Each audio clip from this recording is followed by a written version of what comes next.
si l'on veut corriger le capitalisme un tant soit peu? Est-ce qu'il faut en corriger les excès, par la fiscalité notamment, c'est ce que vous proposez, Thomas Piketty? Le livre de Piketty, c'est un livre formidablement intéressant à lire. C'est un peu comme Marx, l'analyse est passionnante, les recommandations sont discutables. Et un des objectifs centraux de la réflexion que j'essaie de développer dans le livre, c'est de savoir comment on peut réguler ces relations de propriété.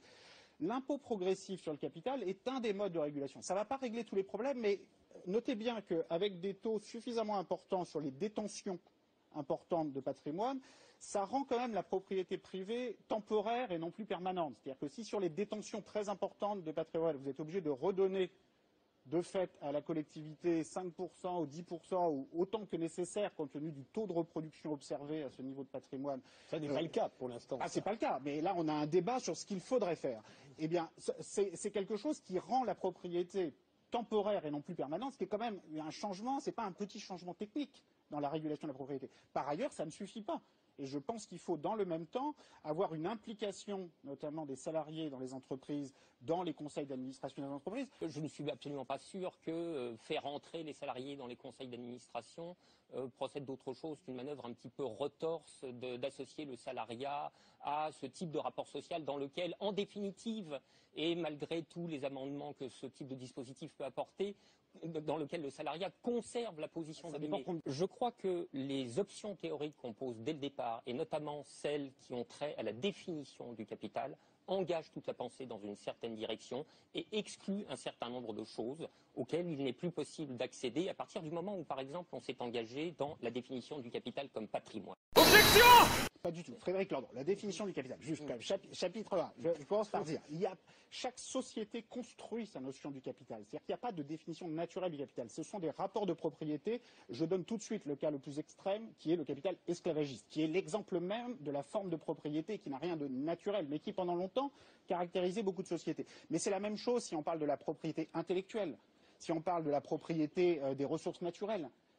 Quelle est la liste de ce qu'il est possible de posséder? Comment organise-t-on ces relations de propriété? Il n'y a rien de naturel là-dedans. Donc ma démarche, c'est d'examiner comment ces différents types de relations de propriété sont construits par différentes sociétés, avec des détenteurs qui ont toujours tendance à défendre l'extension de leurs droits de la propriété au nom de l'intérêt général, avec parfois un degré de mauvaise foi qui est assez considérable.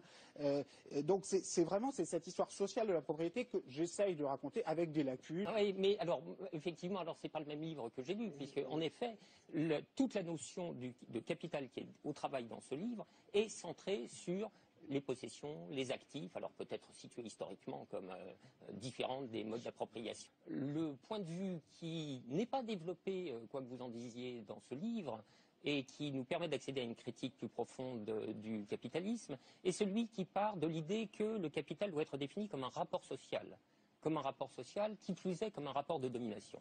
Et pour avoir l'idée de ça, il faut en revenir à ce qui est le constituant principal du capitalisme, et du mode de production capitaliste, à savoir le salariat. Alors le salariat, qu'est-ce que c'est que le fond du salariat ?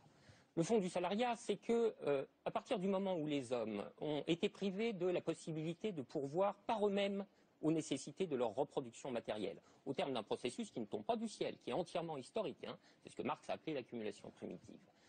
Il ne leur reste plus d'autre solution de survie que d'en passer par l'échange marchand, précisément pour y faire l'acquisition des biens qui sont indispensables à leur reproduction matérielle, mais qui n'ont plus les moyens de produire par eux-mêmes.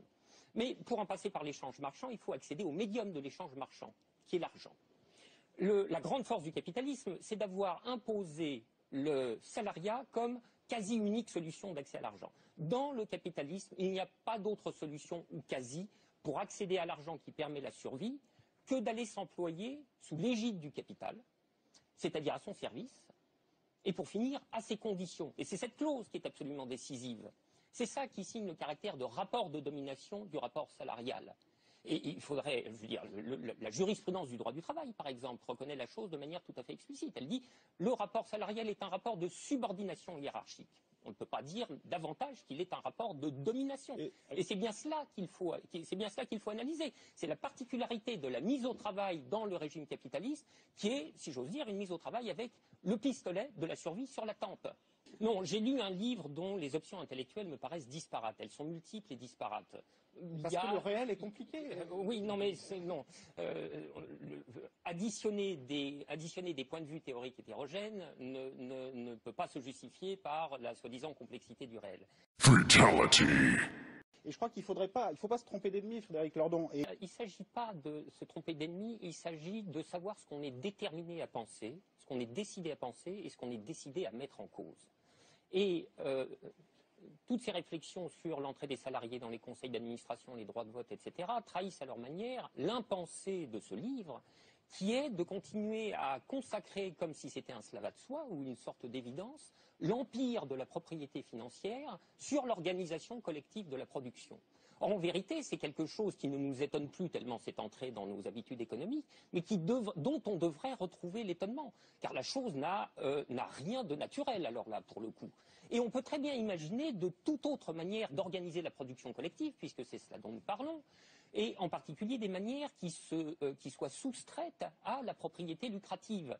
Alors évidemment, on pourrait pousser votre raisonnement à sa limite, on fait entrer les salariés dans les conseils d'administration, on leur donne de plus en plus de droits de vote, etc. Et puis on aurait une discontinuité à la limite. Il y aurait un moment où, effectivement, on sortirait du capitalisme et on s'apercevrait que la propriété financière est totalement dispensable. On peut s'en passer. Et en vérité, à la propriété financière, il faudrait substituer la propriété d'usage. Sinon, on aura des salaires, mais pourquoi faire? Il faut que nous maîtrisions l'investissement. Et pour maîtriser l'investissement, il faut que nous soyons copropriétaires de nos lieux de travail. La propriété, la condition de la responsabilité, il faut en finir avec la propriété lucrative. Nous devons être copropriétaires d'usage de nos lieux de travail. C'est-à-dire le fait que les moyens de production n'ont pas à appartenir à des personnes privées, les moyens de production doivent revenir à ceux qui s'en servent, à ceux qui les exploitent sous la modalité de l'usage. Et ceci est nous débarrasser totalement de la propriété financière et restituer aux collectifs de travail, appelons-les les entreprises si l'on veut, leur véritable nature telle qu'elle est systématiquement occultée par l'idéologie capitaliste, qui est la nature de communauté politique. Dès que des hommes s'assemblent pour faire quelque chose, il y a de la politique. C'est une communauté politique. Or, la propriété financière fait bon marché de ce paradoxe quand même énorme que dans la sphère politique au sens classique du terme, on s'est émancipé du pouvoir, de droit divin, de l'absolutisme, etc. Et au moins formellement, on a consacré le principe un homme, une voix, l'égalité de participation, etc., etc. Même s'il ne faut pas en demander trop aux institutions parlementaristes de la démocratie. Mais enfin, sur le papier, les principes ont été dits, ils ont été écrits. Or, quand les hommes rentrent sur leur lieu de travail, pour 8 heures, tout ceci est suspendu. Et ils vivent sous le régime d'un potentat, plus ou moins sympa, plus ou moins généreux, mais sous le régime d'un potentat qui est le patron, qui est l'organisation despotique de la production. Ceci est une incohérence au regard de tout ce dont la modernité démocratique se gargarise. Je persiste à croire que le point de vue des inégalités monétaires a pour effet de masquer ce qui est plus important et qui a à voir avec le fait que le capitalisme est un système d'inégalité politique. Et c'est ça le point qui est décisif à mes yeux. Et cette inégalité politique prend naissance dans une certaine configuration de rapports sociaux, dans laquelle d'ailleurs il faut bien voir que le chantage à la survie qui s'exerce au niveau des individus se prolonge presque nécessairement en un chantage qui est exercé sur le corps social en son entier. Pour quelle raison? Mais parce que, sans surprise, le capital occupe dans la structure générale du capitalisme une position privilégiée, qui est une position d'asymétrie. Une position d'asymétrie qui vient en réalité de ce que, par définition, dans le mode de production capitaliste, le corps social remet l'intégralité de ses conditions matérielles d'existence dans les mains du capital, au bon soin du capital. C'est dire si on est bien parti, vous comprenez? Alors évidemment, il s'ensuit un rapport de force entre le capital et le travail, et on pourrait même dire entre le capital et le corps social tout entier, dont l'intensité va varier historiquement en fonction des configurations institutionnelles successives que le capitalisme est amené à revêtir. De ce point de vue, les propriétés d'un capitalisme de type fordien ne sont pas les mêmes dont je ne demande absolument pas qu'on y revienne, par parenthèse, ne sont pas les mêmes que celles du capitalisme néolibéral. Et on pourrait dire de cette manière que la mondialisation est ce processus d'ensemble qui a étendu comme jamais les marges de manœuvre et les latitudes stratégiques du capital, qui a toutes les cartes en main. Je veux dire, qui peut procéder à tous les arbitrages géographiques et réglementaires. Jamais le pouvoir de chantage du capital sur la société, il faudrait même dire sur les sociétés, qu'ils jouent les unes contre les autres, n'a atteint un tel point. Alors, ce qui est extraordinaire, si vous voulez, c'est qu'à ce moment-là, le discours néolibéral, qui s'y entend en matière de dévoiement du langage et de travestissement de la réalité, a sa manière bien à lui de dire les choses. Il dit, et vous connaissez ce mot, il dit attractivité du territoire.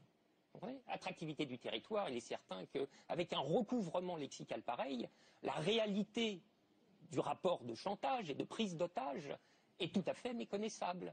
Mais la réalité de l'attractivité du territoire, c'est la reddition sans condition des puissances publiques aux puissances privées du capital. La réalité de l'attractivité du territoire, ou sa maxime, c'est « nous ferons tout comme il vous plaira ». N'est-ce pas ? Bon, alors évidemment, là, c'est... L'attractivité du territoire, pour qu'on comprenne bien, c'est le fait d'attirer les entreprises Exactement. chez nous, de ne pas faire partir les plus riches pour des pays étrangers, Et oui, d'attirer les meilleurs étudiants, etc., etc. C'est un message qui est aussi bien à l'attention du dehors que du dedans. Du dehors pour les faire venir, du dedans pour les empêcher de partir. Et la parole magique par laquelle le capital sadise les gouvernements, c'est « sinon je m'en vais ». Baisser les impôts, sinon je m'en vais. Annuler le 35 heures, sinon je m'en vais. Faites péter le CDI, sinon je m'en vais, etc., etc. Si bien que, et ce chantage est efficace car il a les moyens objectifs de ces pressions tels qu'ils sont déposés dans la configuration des structures du capitalisme. L'attractivité du territoire, dans ces conditions, ça n'est pas autre chose que se rouler par terre au pied du capital. Et ça, c'est toute l'histoire de la politique économique de François Hollande. Se rouler par terre au pied du capital. Alors évidemment, se rouler par terre au pied d'un grand dominateur, c'est un truc qui se termine mal en général. Et ça, c'est toute l'histoire du pacte de responsabilité. Bon, il fallait avoir une âme d'enfant ou bien la débilité mentale chevillée au corps pour imaginer dans ces conditions que le capital allait rendre la moindre contrepartie. Il ne bougera pas le petit doigt tant qu'il aura le sentiment qu'il peut encore conquérir davantage. Et ce sentiment, il l'aura nécessairement. Il l'aura pour deux raisons. Il l'aura d'abord parce que sa liste de Noël est interminable. Et il l'aura parce qu'il a bien conscience qu'il a en face de lui un gouvernement totalement affalé. Vous voyez ? Donc c'est là qu'il y a quelque chose qui est quand même tout à fait important à saisir et qu'il faut se poser la question à nouveau frais pour faire apercevoir ce rapport de chantage qui est la réalité du rapport qui s'établit entre le corps social et le capital. Et je dirais que c'est aussi ce qui doit nous mener à une reconstruction de la catégorie de gauche. On dit que la catégorie de gauche est difficile à cerner, etc. On dit même que la gauche est en train de mourir. Alors, évidemment, c'est un Premier ministre de droite qui le dit. Donc. Et puis surtout, il est très affairé à la tuer. Donc c'est un propos à prendre avec des pincettes. Mais vous voyez à la lumière de cette analyse comment nous pouvons reconstruire la catégorie de gauche. Être de gauche, c'est intellectuellement faire voir les tenants et les aboutissants de ce rapport de chantage et d'ultimatum. Et politiquement, c'est former le projet d'y mettre un terme. Voilà, ça c'est une façon de définir ce que c'est qu'être de gauche.